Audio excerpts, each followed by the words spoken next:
میں فلسطین کی وادی پہ کھڑا تھا، دور تا حد نظر انسانی تھا۔ سلیمان علیہ السلام کا مقام ہم تلاش کر رہے تھے، نظر ہی نہیں آ رہا تھا۔ بس ایک چھوٹی سی سڑک تھی، وہ بھی لگتا یہ تھا کہ ابھی کوئی بنی ہے، پہاڑ ہی پہاڑ ہے، ادھر اس ملک کی سرحد ہے، اس ملک کا بارڈر ہے، ادھر وہ ملک ہے، کچھ نظر ہی نہیں آ رہا تھا۔ یہ قافلے ایسے ہی گزرتے تھے۔ میں صحرائے اعظم پہ گیا، دنیا کا سب سے بڑا صحرائے اعظم، اس میں سفر کر رہا تھا، جہاں پل بھر میں ٹیلے ادھر سے ادھر ہو جاتے ہیں اور زندگی کا نشان ختم ہو جاتا ہے۔ جب زندگی میں یہ قافلے ہوں، ایک دفعہ کا تذکرہ میرے ساتھ ہوا، گاڑی کا پیٹرول بھی ختم ہو گیا، ختم ہو گیا، راستہ بھی ہم بھول گئے، اور این صحرا میں ہے، این صحرا، راستہ بھی بھول گئے، اور گاڑی کا سلسلہ بھی سارا ختم ہو گیا، جو ریزرو تھا وہ بھی ختم۔ تحت نظر ریت ہی ریت ہے، کوئی راستہ نہیں، اور تحت نظر کوئی زندگی نہیں، کچھ بھی نہیں، تحت نظر کچھ بھی نہیں۔ تو ہم نے پھر کیا کیا؟ سخت سردی تھی، ریت پہ تیمم کیا، تیمم کر کے 2 نفل پڑھے، 2 نفل پڑھ کے 3 دفعہ سورۃ یاسین پڑھی جن کو یاد تھی، اس کے بعد بیٹھ کے پھر سورۃ قریش پڑھنا شروع کر دی۔ ہمارے ساتھ ایک صحرائی آدمی تھا جو ستاروں کی چال پہ لے کے ہمیں چل رہا تھا۔ رات کے وقت میں باہر نکلتا، کہتے ٹھہرو، گاڑی کو ٹھہراؤ، پھر جا کے ایسے نا اوپر نیچے دیکھتا، ستاروں پہ دیکھتا، قطب ستارے کو دیکھ کے چل رہا تھا، اور ستاروں کو دیکھ، ارے اس طرف کریں، ہماری منزل اس طرف ہے۔ 1-2 دفعہ بھول بھی گئے، اور ہمارے پاس جس بندے کی گاڑی تھی وہ گاڑی بھی بہت کمزور تھی، طاقتور، ریت میں پھنس جاتی تھی، پھر جھاڑیاں کاٹ کے لے آتے، اس کے ٹائروں کے نیچے ریت نکالتے، اس کے نیچے جھاڑیاں دیتے، پھر کچھ بندے دھکا لگاتے، کچھ گاڑی دھکا لگاتی، پھر چلتی، پھر بندے دوڑ کے بھاگ جاتے۔ رات ایسی گزری ساری، منزل پہ پہنچے نہیں، سب کچھ ختم ہو گیا۔ اب اگلی منزل کیا ہے؟ اچھا، جو بندہ چلا رہا تھا وہ پرانا شکاری تھا، پھر اس نے اپنے واقعے سنانے شروع کیے۔ ہم تو شکار پہ نہیں نکلے تھے، ہمارا روحانی سفر تھا۔ وہ اس نے واقعے سنانے شروع کیے، کہنے لگے فلاں علاقے کا ایک MNA ہے، وہ شکار پہ آیا، ہرن کے شکار پہ، گاڑی دوڑا دی، پیچھے بھگا دی، بڑی گاڑی تھی اس کی، 3-4 ہزار CC بڑی گاڑی تھی، لینڈ کروزر۔ گاڑی کا سب کچھ ختم ہو گیا، پیٹرول ختم ہو گیا، پھر گاڑیاں اکٹھی تھیں آپس میں، ہرن کے پیچھے جو گاڑی لگائی، ہرن پیچھے بھاگا تو گاڑیاں بچھڑ گئیں۔ پھر وہ کہنے لگے کہ انہیں ایک سراب نظر آیا، سامنے پانی ہے، دھوکا نظر آیا، انہیں کہا پانی سامنے ہے، خود چل پڑے، اور چلتے چلتے چلتے آخر گر گئے اور مر گئے۔ 3 دن کے بعد ان کا جسم تھا جس میں گوشت نہیں تھا۔ کہنے لگے ایک دم میں آ رہا تھا شکار پہ تو مجھے دور سے ایک کپڑا نظر آیا، جھاڑیوں پہ نا وہ کپڑا ڈال دیتے ہیں، وہاں ایک ترتیب ہے کہ کپڑے کو دیکھ کے بندے آئیں۔ اونچی جھاڑی پہ مجھے کپڑا نظر آیا، میں نے کہا کوئی بندے ہیں، پریشان ہیں۔ دیکھا تو 2 میاں بیوی تھے، ان کے منہ میں جھاگ ابھی باقی تھی، ایڑیاں رگڑ کے زخمی ہو چکی تھی، جسم گرم تھا، پیاس سے مر گئے، ابھی جھاگ بھی باقی تھی، منہ سے جھاگ نکلتی رہی، ایڑیاں رگڑتے رہے، موت و حیات کی کشمکش میں آخر مر گئے۔ جھاگ بھی باقی تھی، جسم بھی گرم تھا، ابھی جانور نہیں پہنچے تھے، کھانے والے، نوچنے والے، گدھے اور جانور۔ تو اس نے یہ ہمیں واقع سنانے شروع کر دی۔ اب یہ واقع سنائے اور ہراساں اور خوف پیدا ہو۔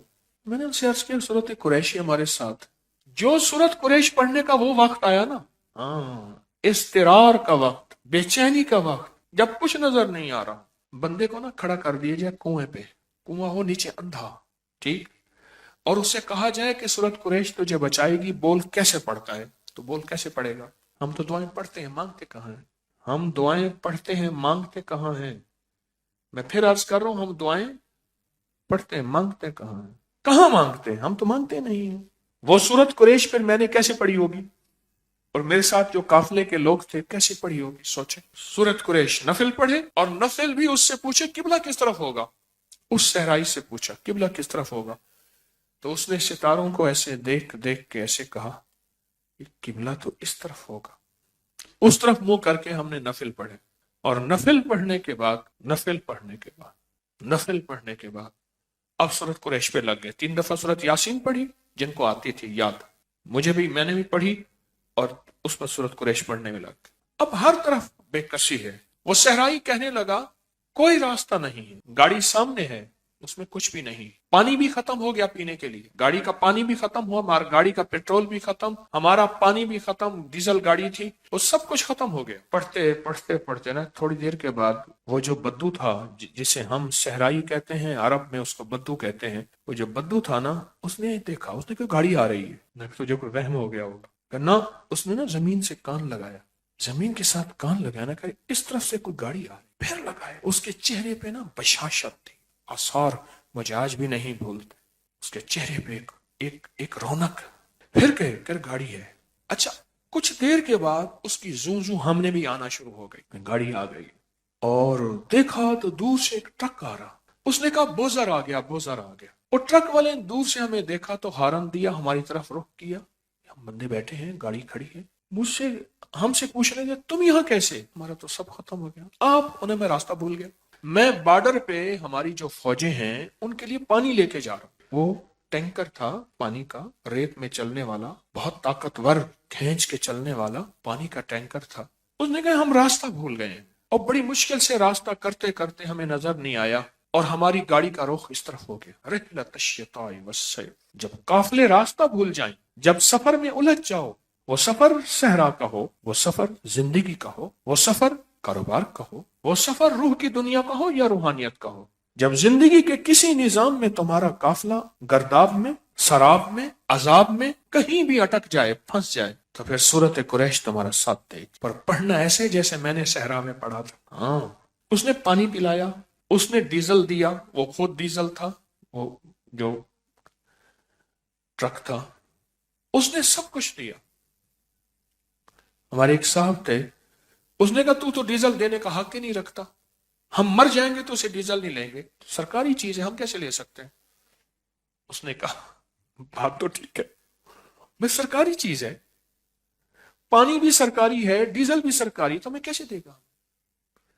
اس نے کہا جی یہ میرے پاس ایک ڈائری ہے. اس نے اٹھائی، اس میں مونوگرام چھپا ہوا تھا سرکاری. اس نے کہا جی اگر میں استعمال کرتا ہوں تو یہ ہمیں ہے، میں اس کا خود اپنی جیب سے دوں گا. کرے وعدہ کر.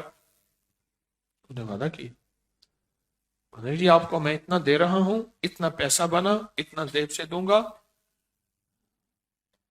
میں دوں گا. کہاں ہم لیں گے؟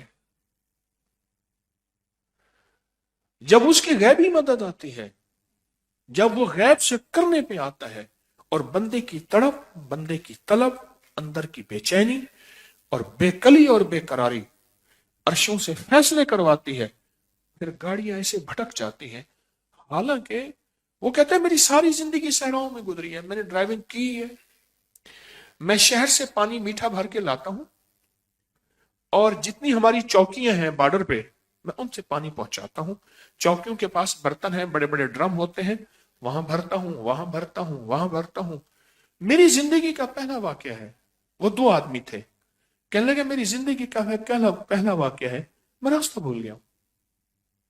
کوئی طاقت تھی جس نے مجھے ان کی طرف لوٹایا، کیونکہ ہم رات کے بیٹھے ہوئے تھے، رات ہی ہماری کہانی ختم ہو گئی تھی ہر چیز، اور وہ کل کا چلا ہوا تھا. اور رات ہی اسی وقت میں ہم نے اندازہ لگایا، جس وقت میں ہم نے نفل پڑھے اور سورت یاسین پڑھی نفل حاجت کے اور سورت قریش پڑھنا شروع کی، اسی وقت میں اللہ کے غیبی نظام نے سٹیرنگ اس کا موڑ دیا. پوچھا تیرا سٹیرنگ کیسے موڑا؟ کہا تھوڑی سی اونگ آئی تھی مجھے، اس لیے کہہ رہا ہوں نہ اونگا کرو، سٹیرنگ مڑ جاتا ہے. جب قافلے چلتے تھے اور وہاں قزاق ہوتے تھے، لٹیرے ہوتے تھے، لوٹنے والے مال کو، چیزوں کو، تو ان قافلوں کی حفاظت کے لیے، کیونکہ قافلوں کو دو چیزوں کا خوف ہوتا تھا، یاد رکھیے، ایک امن کا، ایک بھوک کا. وَآمَنَهُمْ خَوْفٌ جُوعٍ وَآمَنَهُمْ، جو کہتے ہیں بھوک کو، فقر کو، فاقہ کو، جو عربی میں. ایک بھوک کا خوف ہوتا تھا، راشن ختم نہ ہو جائے، پانی ختم نہ ہو جائے، دانا پانی ختم نہ ہو جائے. ایک یہ خوف، اور ایک امن چاہیے، سوار اور سواری باحفاظت امن سے منزل پہ پہنچ. یہ دو خوف ہوتے تھے، اور میرے اللہ پاک نے ساری سورت قریش کو بیان کر کے فرمایا ان دونوں خوفوں سے اگر نکلنا ہے، ان دونوں خوفوں سے اگر نکلنا ہے، یہ سورت قریش ہے. اس ویڈیو